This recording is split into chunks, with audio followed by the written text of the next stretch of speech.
My name is Jenna, and I'm a partner here at Fourlane. And today we want to talk about ways to optimize your QuickBooks file. This is a good continuation of our previous webinar regarding how to troubleshoot and handle errors inside of the system. So again, just looking at ways to keep our QuickBooks file healthy. Before we get started on that, I want to talk a little bit about Fourlane, just so that you have some insight into our company and who we are. The first thing is that we're the #1 QuickBooks solution provider, which means we've been QuickBooks Enterprise's top service team, and we've also been the #1 Intuit partner every year since 2010.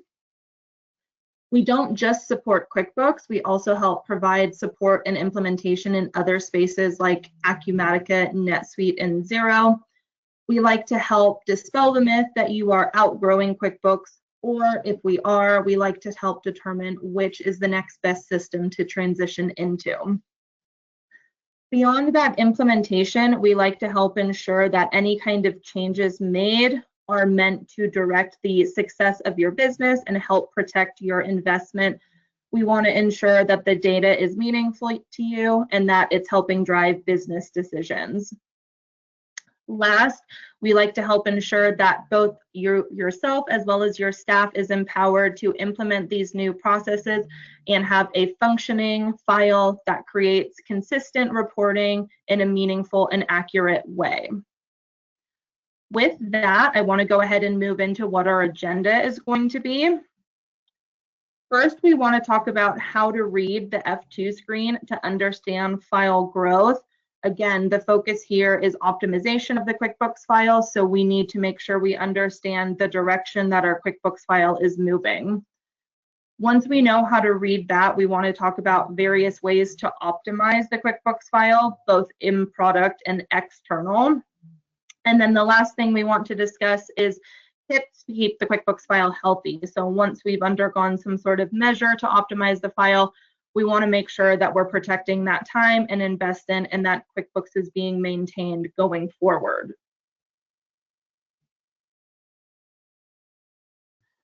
Reading the F2 screen. So the main 4 things that we want to look at when we're bringing up that F2 screen, or what we like to call the product information window, are overall file size, total transactions and targets, the list information, and the condense information. When I'm in here in my QuickBooks file and I hit the F2 key on my keyboard, it brings up this product information window that gives us basically a snapshot view of information surrounding our QuickBooks file size. On the left-hand side here, you'll see a section called File Information. The very first thing that is listed here is our overall file size. Inside of QuickBooks Desktop, the file size recommendation is not to exceed 1 to 1.5 gigabytes. I know sometimes that conversion can be a little difficult, so when we're talking about this number here, that's going to be a number that is 7 digits long. That lets us know we've reached the gigabyte mark. So when we're beyond 1.5 gigabytes, typically that's where we start to see degradation in performance and stability issues in the QuickBooks file, and we need to respond to that file size.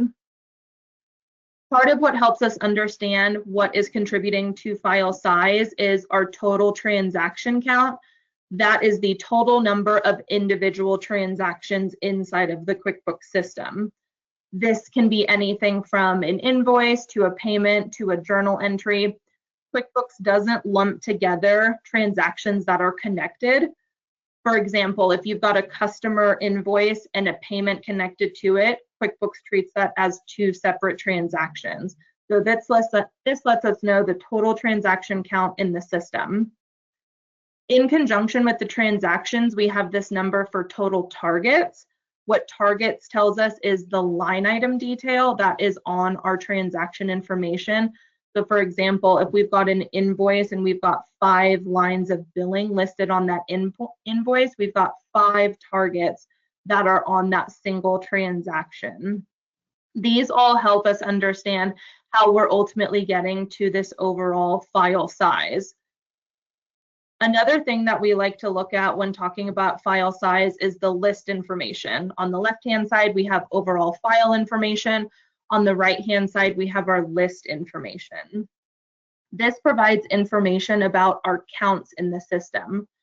Now, one thing to keep in mind is that when we are looking at these total count numbers, this is going to include both active and inactive list data. So that is something to keep in mind when we're looking at ways to optimize the file.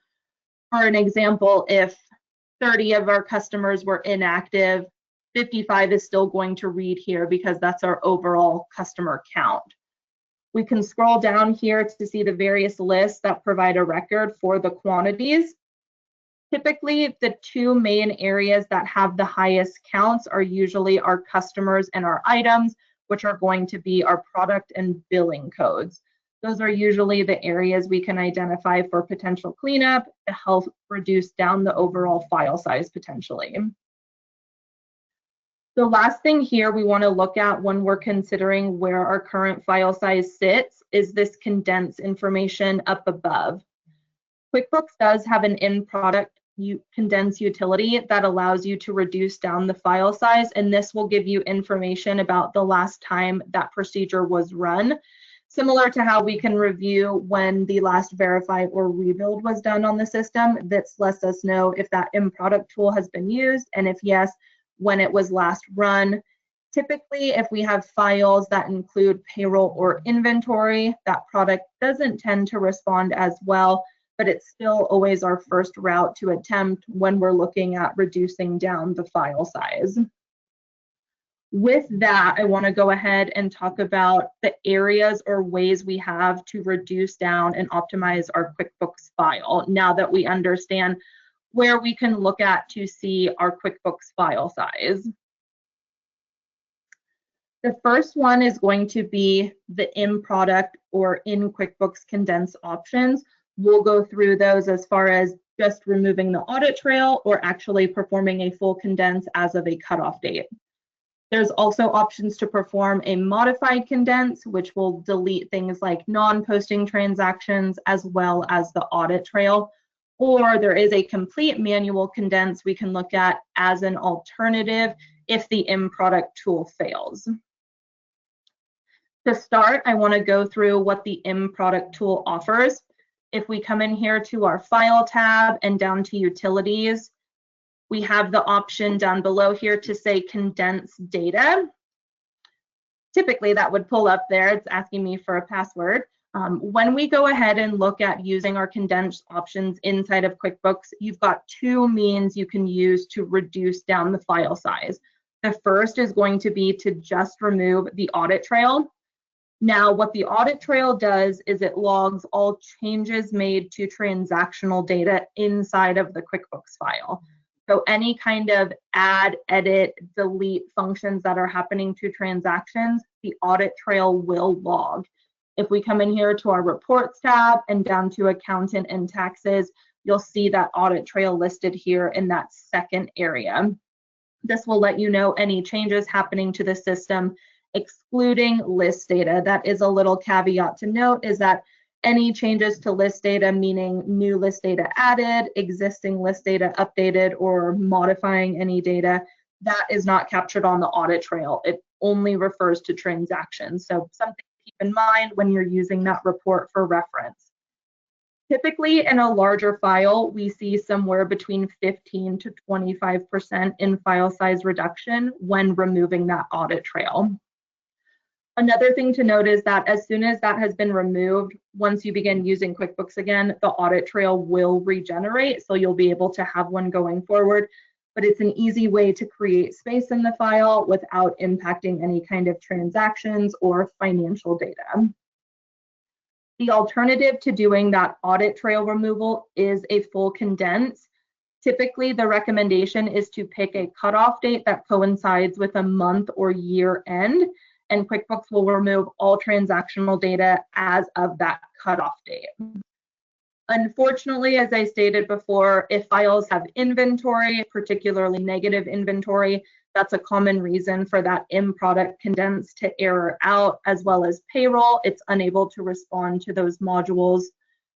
Additionally, sometimes we see problems occur where there are transactions straddling that cutoff date.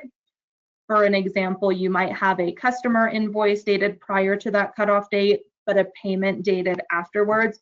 In that case, that in-product tool has an issue with removing the transaction prior because it's still connected to something after the cutoff date. So you'll tend to see a large error log that shows the transactions that couldn't be completed. It's always an opportunity to do a test run to see if it will work, just for feasibility and ease of getting your QuickBooks file optimized. If it doesn't work, then we like to look into that additional option of the manual condense. But those are at least some easy in-product options we can look at in order to optimize and reduce down the file size. The next thing we can look at before moving into a complete manual condense is what we like to call a modified condense. What the modified condense does is not only does it remove the audit trail, it will also remove what we call non-posting transactions.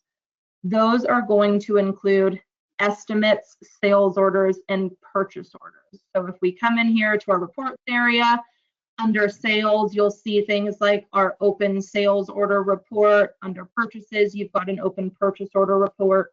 Those are all going to reference the non-posting transactions in the system that don't have a financial impact until we get to the invoicing stage. So what I mean by that is a sales order or an estimate does not hit our revenue accounts until we create that invoice. Similar on the vendor side, a purchase order does not hit our cost of goods sold account until we've created a vendor bill. So those are an easy area to create space without, again, impacting the financials. All a means to allow for growth inside of the QuickBooks file. When we're looking at deleting these non-posting transactions, we've got a couple of options we can look at. Coming back in here to the reports, these standard reports will run to show just open transactions in the system. So in this case, open sales orders.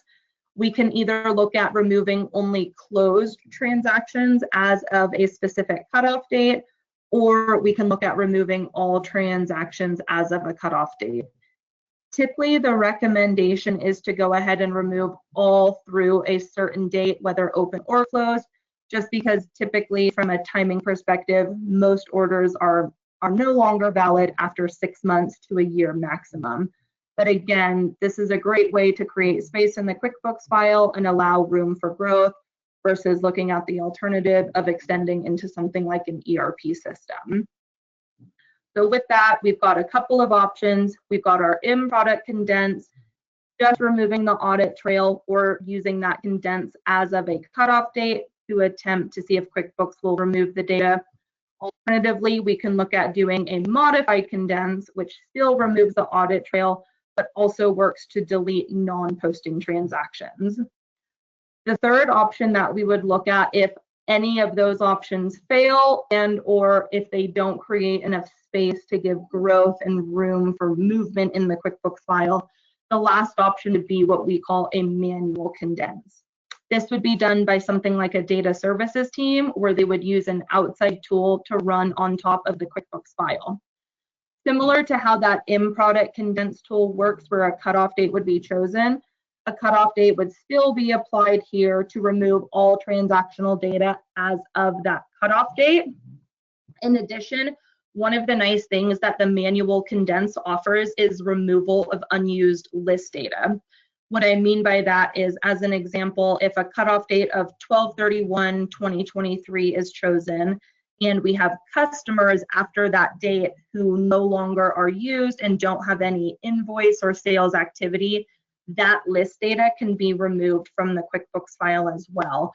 That is an area that the in-product tool is not able to do. So if we have large list counts in the system, that's a great way to do a mass cleanup at once and again create space for growth in the system. In addition to being able to remove unused list data, the manual condense can encompass the modified condense options by deleting non-posting transactions and the audit trail, as well as old reports for bank reconciliations. It doesn't undo any kind of bank reconciliation already performed. It just removes the reports that confirm those have been performed in the system. So again, the manual condense is going to allow the most opportunity to remove data inside of the QuickBooks system. Depending on the starting file size, that's typically the route we like to go, just from a cost and timing perspective, making sure we're getting the most bang for our buck. Alternatively, if we are at the point of deciding that a manual condense is the best option, we always like to look at what it would entail to start a new QuickBooks file altogether. That in total is technically going to be the most optimal route to get the smallest starting file size. So again, we always like to weigh our options and start with the in-product tools first, and then work our way up to those bigger options like performing a manual condense, or potentially just starting a new QuickBooks file altogether. Now that we know the different ways we can optimize our QuickBooks file, again, looking at the in-product options versus external, we want to go ahead and talk about QuickBooks maintenance and some things that we can keep our eyes on in order to make sure that the file is being maintained going forward. I'm always going to refer us back to the F2 screen to make sure that that is something we are keeping our eye on. It should always let us know where we sit with our QuickBooks file. Another thing that I didn't mention on the front end when we're considering file size is where the file is actually stored. The folder that you keep QuickBooks in will also be an indicator of what the true file size is. If I navigate to the folder where my QuickBooks file is stored, you'll see there's a little green icon that lets me know where my live QuickBooks instance is. And to the right, that lets me know my file size. When we're at that 7-digit mark, we're again in the gigabyte space, so needing to respond to that file size. It's also a helpful comparative if this file size here is different than the file size indicated on our F2 screen when we bring up that product information window. That can potentially be an indicator of corruption or damage to the QuickBooks file, or a problem with the environment that we're hosting QuickBooks in. There's something to keep in mind. Always wanting to first use that F2 screen to look at where our current file size sits, as well as some additional information like total transactions and targets. And then as a secondary comparison, we want to look at that folder where QuickBooks is stored to see how that file size shows compares to the F2 screen. One of the things we also like to consider when talking about file size is if we want to make any transition from desktop into the online space. There is a native in-product tool that allows you to move between those desktop and online versions. However, the target count does have to be below 2 million. So I know that might seem like a large number, but depending on how many years we have in the QuickBooks file or how much data we have in the system, there could be a limitation there where we would have to look at performing something like a condense first before attempting that migration. But that is something to keep in mind as well if we're looking at any kind of product switch. So very helpful information in, again, determining if QuickBooks Desktop is the right source data for us. On top of doing an F2 screen review, there is a service called a database review, which allows us to look at the projected file size growth. Typically, we're doing comparisons of the QuickBooks file between 6 months to a year out and looking at the differences in list data, non-posting transactions, overall transaction count, as well as file size. Those 4 pieces allow us to do a projection of up to 2 years out where we think the file size will likely be and when we could have to do some sort of optimization measure to respond to that file size.